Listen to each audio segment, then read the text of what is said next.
मैं doctor Deepak Singh allied science specialist. आज हम एक टॉपिक डील कर रहे हैं सर्जरी का। वो हम बोलते हैं उसको एम्पुटेशन बोलते हैं। एम्पुटेशन क्या होता है? जिसमें बॉडी के एक्सटर्नल पार्ट को रिमूव करना। तो इसको ऐसे डिफिनेशन इसका क्या कहता है कि द सर्जिकल मेथड के द्वारा, सर्जिकल प्रोसीजर के द्वारा, सर्जिकल प्रोसीजर कहने का मतलब होता है कि एक प्रोसेस ढंग से, तो सर्जिकल प्रोसेस के द्वारा जब बॉडी के एक्सटर्नल पार्ट को हम रिप्लेस करते हैं, रिमूव करते हैं, क्यों? लाइफ को सेव रखने के लिए। तो इसमें क्या कहते हैं कि the removal of external part of body by surgical method due to serious disorder for saving of life. तीनों बात इसमें समझ में आ गया कि एम्पुटेशन का मतलब होता है बॉडी के बाहरी ऑर्गन्स को रिप्लेस करना, पहली बात है। दूसरा, सर्जिकल मेथड के द्वारा, माने एक रूल रेगुलेशन के अनुसार से, ऐसा नहीं कि जब मन करे जहां से मन करे वहां से रिप्लेस कर देते हैं। और प्लस अगली बात क्या कहता है कि क्यों, किसी कारण से कुछ ना कुछ उसमें गड़बड़ी हुई होगी, हाथ पैर या जो चीज़ें उसमें। और इसमें लास्ट में ये कहता है कि इसके लिए, किसके लिए? लाइफ को सेव रखने के लिए। इसको हम कहते हैं एम्पुटेशन बोलते हैं। एम्पुटेशन में कौन कौन से ऑर्गन भाग लेते हैं पहले वो तो देख लें।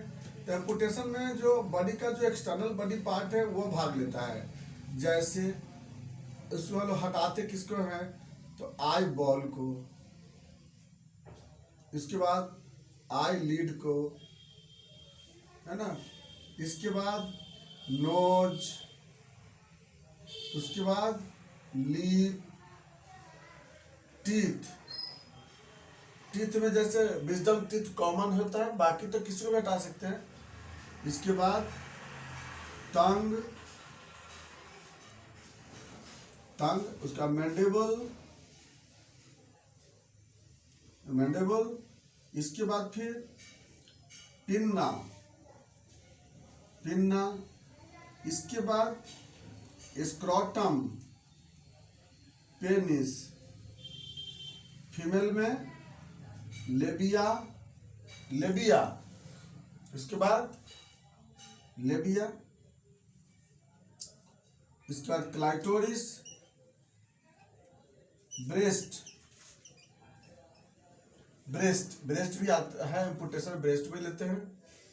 इसके बाद आता है फिर फ्लेंजेज, फ्लेंजेज और एक्सट्रीमिटीज, एक्सट्रीमिटीज यानी हाथ पर जितने भी होते हैं। इतना तो हमें मालूम होगा कि कौन कौन से पार्ट को रिमूव करते हैं।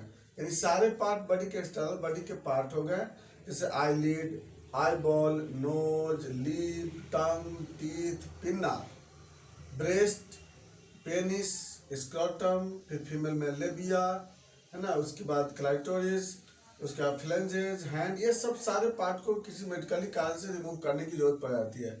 आइए बात करते हैं हम लोग कि इसके पीछे रीजन क्या क्या होते हैं।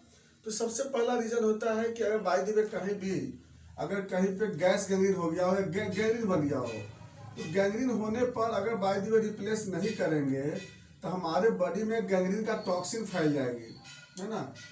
गैंग्रीन में टॉक्सिन फैल जाएगी। और खास करके क्या है ना, गैस गैंग्रीन में तो बहुत ज़्यादा होती है। जैसे डायबिटिक फूड गैंग्रीन वगैरह में हटाना ही पड़ जाता है, रिमूव करना ही पड़ जाता है, तो गैंग्रीन में हटाने की जरूरत पड़ जाती है। दूसरा आता है क्रश इंजुरी। मान ली क्रश इंजुरी में अगर नहीं रिप्लेस करेंगे तो उसका जो मायोटॉक्सिन होती है वह हमारे हार्ट और किडनी को डैमेज कर देगी, इसलिए हमें वहाँ पे क्रश इंजुरी में भी रिप्लेस करने की जरूरत पड़ती है। नेक्स्ट आते हैं कैंसर।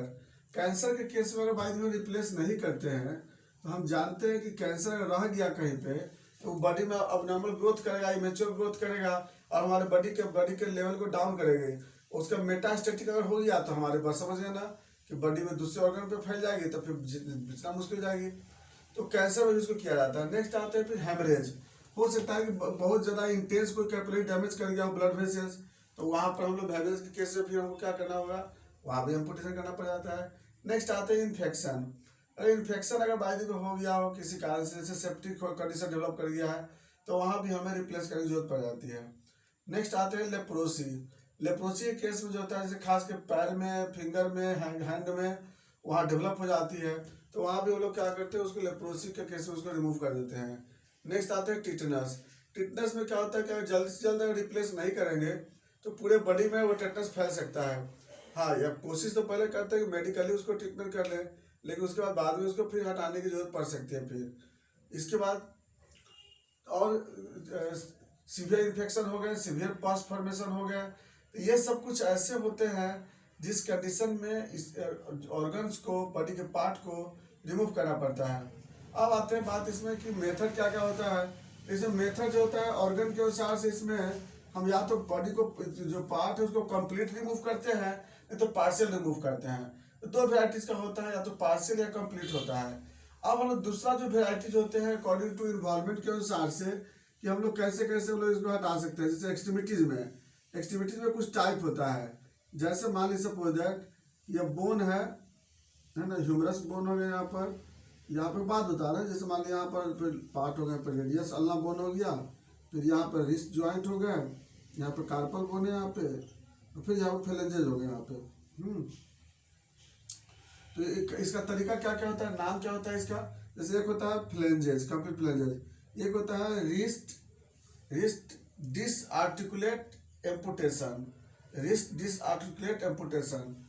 उसके बाद दूसरा, इसमें दोनों के बीच से हटाते हैं। कभी भी ऐसा नहीं कि यहाँ से रिप्लेस करते हैं यहाँ से, इसलिए रूल होती है या तो ज्वाइंट से रिप्लेस करें तो सेंटर से रिप्लेस करेंगे। जहाँ पे डाइफाइसिस होती है यहाँ से रिप्लेस किया जाता है, तो इसको बोलेंगे वो लोग क्या, हैंड के लिए है तो क्या बोलेंगे लोग, ट्रांस रेडियस एम्पुटेशन बोलते हैं। ट्रांस रेडियल एम्पुटेशन या रेडियस एम्पुटेशन। यहाँ पर अल्ना का नाम नहीं लेते हैं क्योंकि मेन बोन रेडियस की होती है, इसलिए वो बोलते हैं इसको। उसका यहाँ पे वो ज्वाइंट है, यहाँ पे क्या होते हैं, जो वहाँ पर एल्बो डिसआर्टिकुलेट एम्पुटेशन। इसके बाद ह्यूमरस के बीच से लेते हैं, इसको क्या बोलते हैं, ट्रांस ह्यूमरस एम्पुटेशन बोलते हैं। सोल्जर में ज्वाइंट से लेते हैं, इसको क्या बोलेंगे लोग, सोल्जर डिसआर्टिकुलेट एम्पुटेशन बोलते हैं। तो हैंड के लिए इतना पार्ट हो गया है ना। और उसके पैर के लिए क्या करते हैं, फिर हम लोअर से स्टार्ट करते हैं। फेलेंजेस के लिए हो गया, फेलेंजेस ले गए। उसका क्या होता है फिर, एंकल डिसआर्टिकुलेट एम्पुटेशन। उसका ऊपर थोड़ा ऊपर चलेगा टिबिया की तरफ, तो यहाँ पे क्या लिखेंगे, trans tibial amputation. Knee joint में नी डिसआर्टिकुलेट एम्पुटेशन। फीमर में ट्रांस फीमर आर्टिकुलेशन। इसके बाद हिप जॉइंट में वहाँ पे क्या बोलेंगे, हिप डिस आर्टिकुलेट एम्पुटेशन। इस तरह से क्या है कि सबको अलग अलग पार्ट में उसका हम लोग नाम के अनुसार डिवाइड करते हैं। तो ये था एम्पुटेशन के बारे में, टाइप था कि अलग अलग पॉइंट के अनुसार से हम लोग वहाँ से इसको हम लोग सर्जरी करते हैं। अब इसमें जो सर्जरी जो किया जाता है, इसमें सर्जरी जो करने का तरीका होता है कि जो भी पहले ऐसे नहीं उसको रिमूव करते हैं। सबसे पहले क्या किया जाता है कि जैसे मसल्स होती है, मसल्स यहाँ पर आर्टरी और वेन होता है। उसके बाद यहाँ पर स्किन होता है, इस तरह से है, मसल्स है, यहाँ पर आर्टरी है, वेन है और स्किन है। तो बाकी से मतलब तो नहीं है, लेकिन सबसे पहले जैसे स्किन को ऑब्लिकली यहाँ से इंसीज करते हैं इस तरह से। आर्टरी वेन को एनास्टोमोस कर देते हैं, दोनों को एक दूसरे में एनास्टोमोस कर देते हैं, जोड़ देते हैं। आर्टरी और वेन को यहाँ पर बाइंड नहीं करते हैं, यहाँ पर जोड़ देते हैं। मसल्स को फिर ऑब्लिकली यहाँ से इंसीज करते हैं।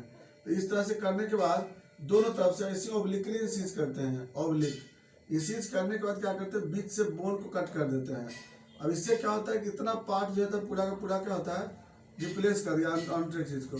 फिर इसके बाद क्या करते हैं कि ये मसल्स से ब्लड वेसल्स को इस तरह से फिर क्या करते हैं, स्किन से क्या किया जाता है, इसको बाइंड कर देते हैं, इसको स्टिच कर देते हैं। इस तरह से एक एम्पुटेशन होती है। एम्पुटेशन के कॉम्प्लिकेशन क्या हो सकता है कि जैसे अगर बॉडी इम्बैलेंस हो जाएगी, पोस्चर चेंज में प्रॉब्लम हो सकती है। जहाँ पे एम्पुटेशन करेंगे वहाँ पे हो सकता है रिकरेंट इन्फेक्शन हो सके, वहाँ पे अल्सरेशन हो सकता है फ्रिक्शन के कारण से, है ना। उसके बाद पर्सनालिटी चेंज हो जाती है, weight loss, personality change, imbalance of body, posture change, ऐसे सब कुछ कारण होते हैं। लेकिन मेन तो हमको है कि लाइफ को तो सेव कर लिए ना। वो डिजीज अगर रहता बाई दी वे तो हमारे बॉडी में फैल सकता था फिर डिजीज, हमारा टॉक्सिन बॉडी में फंस सकता था। तो इस तरह से इसका कुछ कॉम्प्लिकेशन इसमें आता है। ऐसे प्रोस्थेटिक्स अगर यूज करते हैं बाय द वे, तो प्रोस्थेटिक अगर सही ढंग से अगर हो जाता है तो उस केस में फिर नॉर्मल लाइफ में कोई दिक्कत नहीं होती है उसको। इसलिए प्रोस्थेटिक यूज के लिए, इसलिए प्रोस्थेटिक यूज करने के लिए ही इस ढंग से इसको क्या किया जाता है ना कि इसको रिप्लेस किया जाता है। ये कंजेनाइटल में भी कभी कभी होता है कि कंजेनाइटल में भी लिम्ब वगैरह अब नॉर्मल हो जाते हैं, जैसे 2 की जगह 3 बन जाते हैं, 4 बन जाते हैं, फ्लेंजेस में भी बन जाते हैं कई गो, तो वहाँ भी इम्पुटेशन करने की जरूरत पड़ जाती है कंजेनाइटल में भी। जैसे एक ऐसे पर्सन था जिसमें कि तो उसको 4 पैर था, तो उसमें भी 2 पैर को इम्पुटेशन करना पड़ गया, तो ऐसा वहाँ भी इम्पुटेशन की जरूरत पड़ जाती है। इस तरह से अब दूसरा है कि आर्टिफिशियल, इसमें बाद में क्या करते हैं, एम्पुटेशन के बाद आर्टिफिशियल वहाँ पर कुछ यूज करते हैं। जैसे मान लीजिए आईलिड है, आईबॉल है तो आर्टिफिशियल आईबॉल लगाते हैं, लिप है तो आर्टिफिशियल लगाते हैं, या फिर प्लास्टिक सर्जरी से भी जरूरत पड़ता है तो जहाँ तक पॉसिबल होता है तो प्लास्टिक सर्जरी भी इसमें की जाती है। तो ये था एम्पुटेशन और ये था एम्पुटेशन का इम्पोर्टेंस। अब इसके बारे में हम लोग फिर इसका नेक्स्ट पार्ट हम लोग या फिर नए वीडियो हम लोग नेक्स्ट वीडियो में चलते हैं। थैंक्स।